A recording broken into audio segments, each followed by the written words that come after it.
What up, what up, what up? It's your boy Kong. We are back yet again. Coming to you guys in a different way here versus just on the stream. We are going to go ahead and do some YouTube for you. So, um, easy things here. What we're going to do, we're basically going to talk about those popular builds that you see me constantly using. The ones where hey, I'm out there, I'm clapping folks left and right. You guys know that I'm a big PvP player. I don't do a whole lot of the PvE, and if I do that, I do it on the low, right? But, quit wasting time, jumping right into it, just going to my favorite builds, right? So, what we got here, this is what the build I call is the Deets, right? Reason being, it's a lot of DPS. However, I do have a little bit of survivability with it. Not necessarily can you use this build solo. I can. The normal player may not be able to. But what we got here going on, obviously with me, a lot of people are using the firewall there. I mean, the firewall is probably right now the best specialization because of the attributes and the talents that it gives you. But for this one here, because the fact that I could probably get melted pretty quickly, I want to use the gunner, right? I want to use it so I get that extra bonus armor when I pop my med kit, or the armor kit, excuse me. That way I can get right back into the fight right away and not have to worry about it slowly ticking up. Because if you guys know that if you're not running the efficient, you're not using the TP and all that stuff there, or have other ways of healing yourself, or an armor regeneration build, it could be that point where you're just going to get slapped real quick. So, kind of going into everything real quick here, we've got the Eagle Bearer. As you can see here, I got lucky, and I've got a God Roll Eagle Bearer. All right, right now I'm sitting at 86.2k damage on there, and I'll show the PvP stats and everything here in a little bit. For the backup, we're rocking a shotgun, rocking the Super 90, the Marine. Almost God Rolled. Looking at 610 there as well, rocking with Optimus on mine. It seems to do the job, and it's just kind of that crowd control. They start getting a little too close, or you get those people using shotguns coming at you as well, to go ahead and just pop them with that shotty. Pistol, shotgun as well. Don't really use the pistol too often. Every once in a while, if you want to try to just disrespect somebody, you could definitely use that and go from there. But as you can see here with the build, I'm rocking 2-piece Badger Tough with 1-piece Gello, 1-piece Fenris. I've got some Grupo here, and I got some Seska as well. All of it is synergized, all of it working together to give me the stats that I have. So with the 2-piece Badger Tough, I've got the 10% shotgun damage, so I can get that Super 90 pumping. I got the 5% total armor, so I can get that armor up. We've got the God Roll here. We've got the armor, crit chance, crit damage, everything God rolled on there, and then we've got the crit chance mod on, crit damage mod on there. Excuse me. And then, of course, here, chest piece could always be a little bit better. Just a little bit, right? Only rocking 91k armor on there. Obviously, we'd love to have that God rolled chest piece as well. But this is the named 0F chest piece, so I've got that perfect unbreakable on there, right?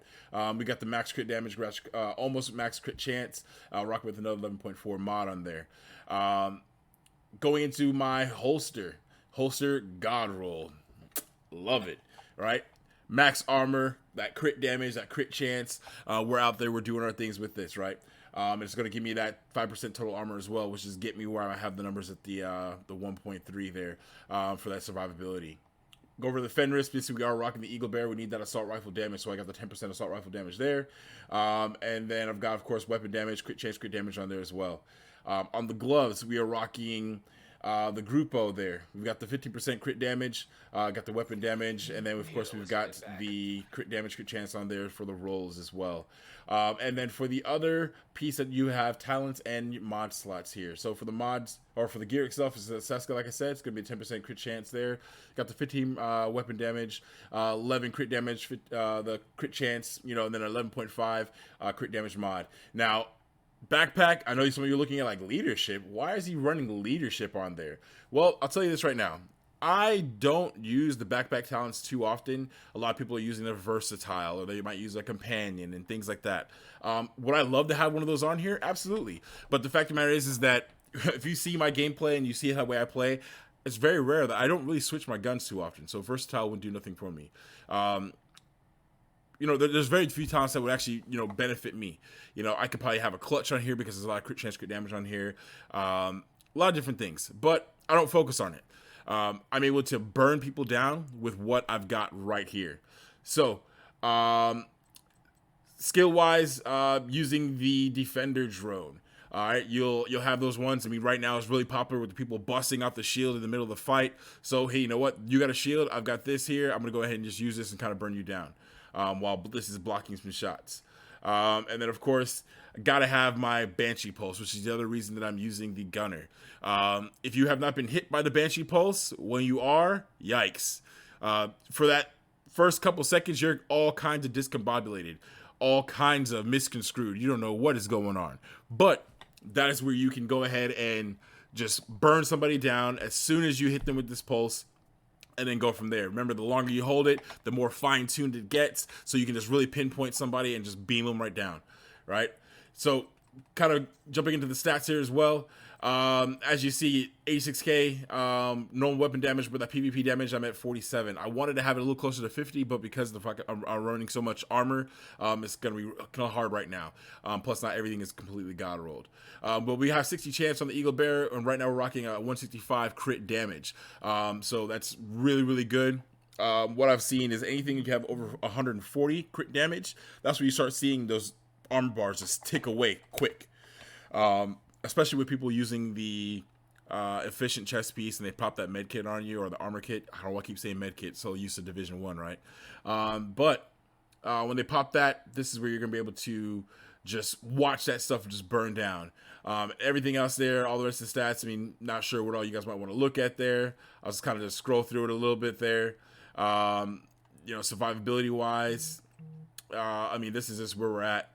So we're really not even at 1K, or 1.3 mil, excuse me. We're only about that 1.25. So we're pretty close, not too bad. But of course, one of the big things you notice on this one, that there's not a lot of hazard or anything like that. So skill builds and things like that, they can definitely do some damage to this build. However, you have enough damage that you can just burn them down quick enough to where that skill that they're trying to use, they can't use it. All right. So obviously what we're going to do, we're going to show you some oh, what are we doing? What do we got here? Oh, what perfect timing. What perfect timing.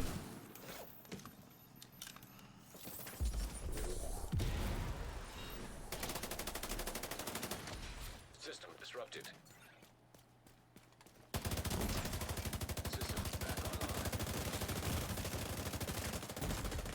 Wow. Skills. You see? Just like I told you. Of course. While I'm recording. All right. This is perfect. Perfect timing. Going right back out there for you. Same build. Let's go. Who does this to your boy? Who does this? Let's go. They gonna come in here and slap me while I'm recording? Okay.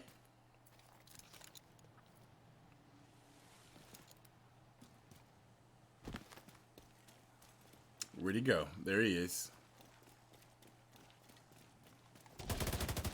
That's not him.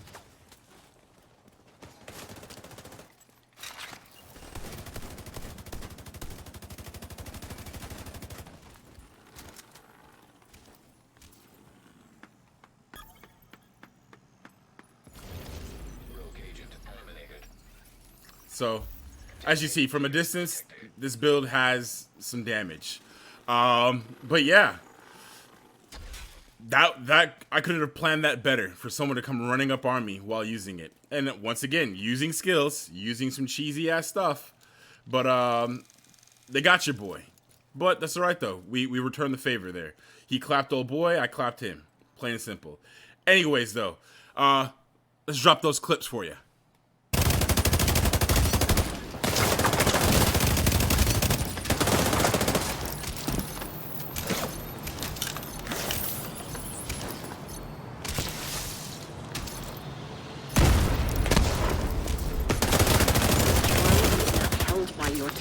Point Alpha is in enemy hands.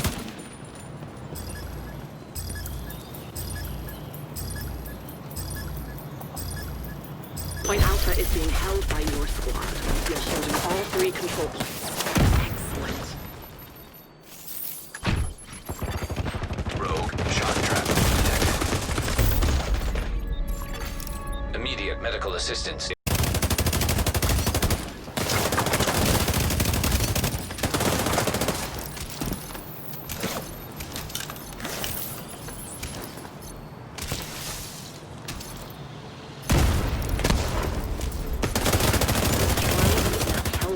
team. Point Alpha is in enemy hands.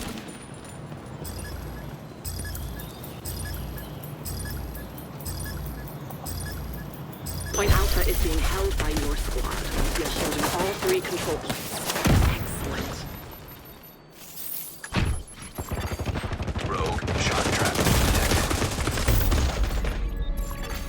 Immediate medical assistance.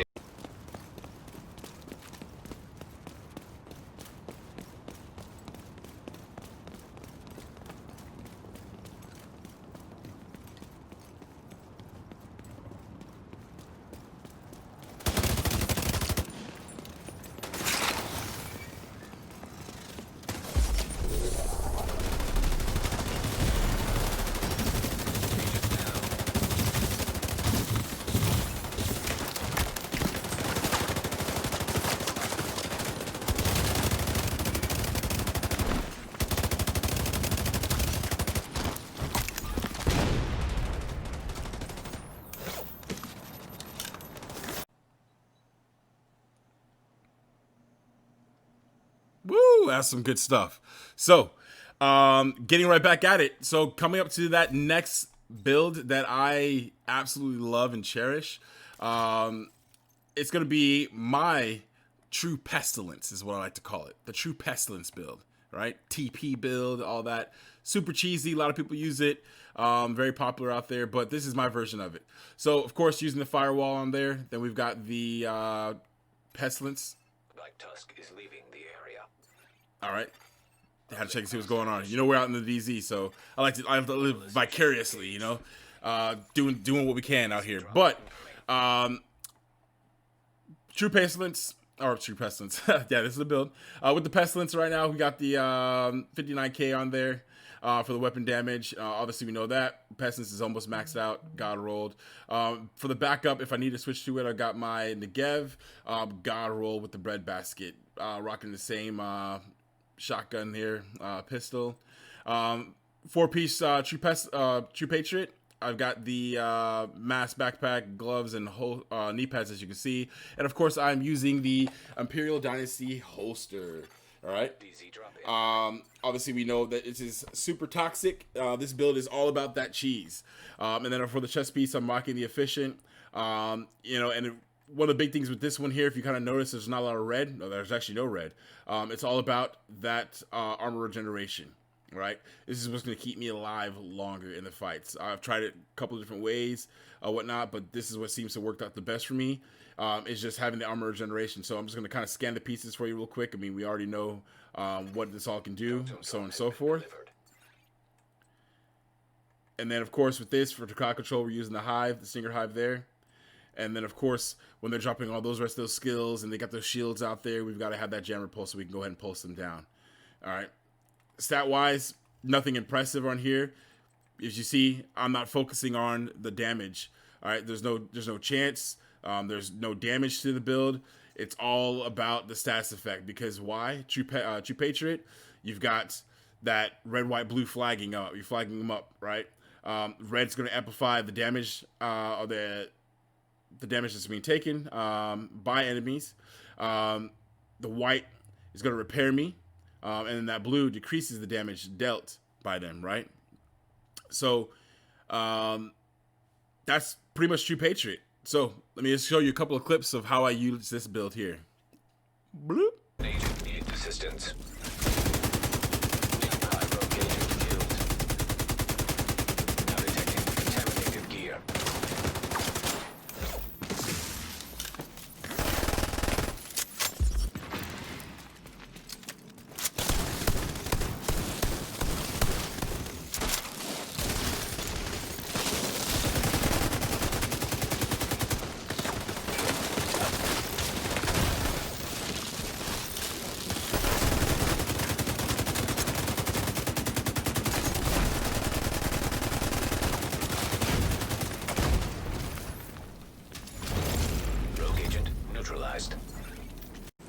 Supply drop being claimed by friendly. The specialization supply drop was just picked up by a friendly.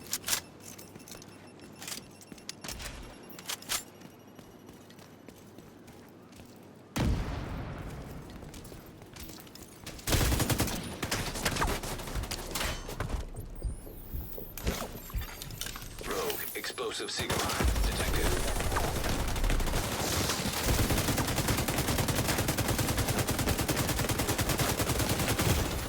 Immediate medical assistance needed. Nobody's pulling out. The fight goes on.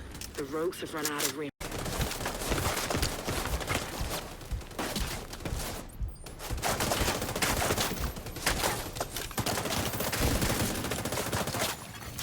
Agent down.